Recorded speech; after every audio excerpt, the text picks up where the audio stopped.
সুমির কথায় সেলিনা রাগে গজগজ করতে করতে মাছ নিয়ে রান্নাঘরে চলে গেল। আরে, এ তো মনে হচ্ছে তাজা ইলিশের গন্ধ। কতকাল ইলিশ খাই না। সে কবে পাশের গ্রামের মোড়লের রান্নাঘর থেকে পচা ইলিশ খেয়েছিলাম, এখনো সে দুর্গন্ধ মনে আছে। যাই হোক, আজকের ইলিশটা মনে হচ্ছে একদম তাজা। দেখি তো মাথাটা ভেতরে নিয়ে।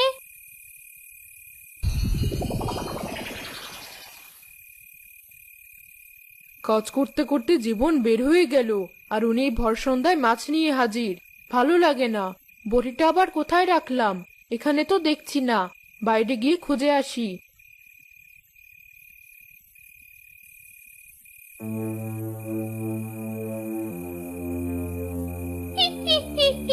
কত বড় ইলিশ! এবার এটা জলদি পেটে পুরে নেই, না হলে ওই রকিবের বউটা এসে আমার মাথা খাবে।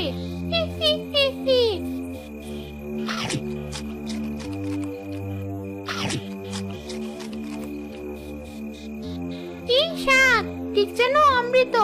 এবারে রান্নাঘর ছেড়ে আমি কোথাও নড়ছি না।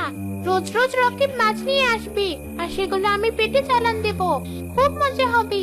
যাই, এখন আবার চালে গিয়ে বসি।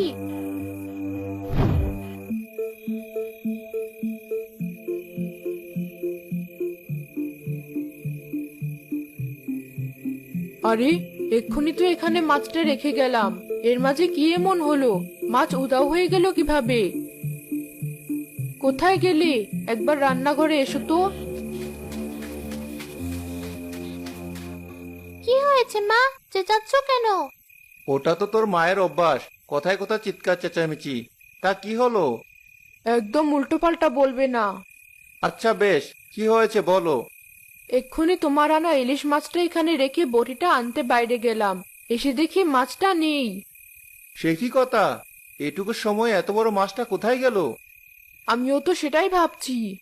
সত্যি করে বলো তো, আমার উপর রাগ করে তুমিই মাছটা সরিয়ে রাখোনি তো? অত দামি মাছটা আমি কেন সরাবো?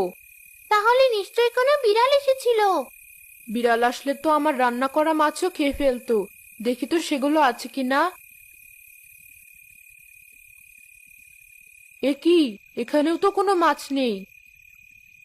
দেখেছো, নিশ্চয়ই কোনো বিড়াল এসেছিল। ওই তো জানালাটা খোলা, আমি লাগিয়ে দিচ্ছি।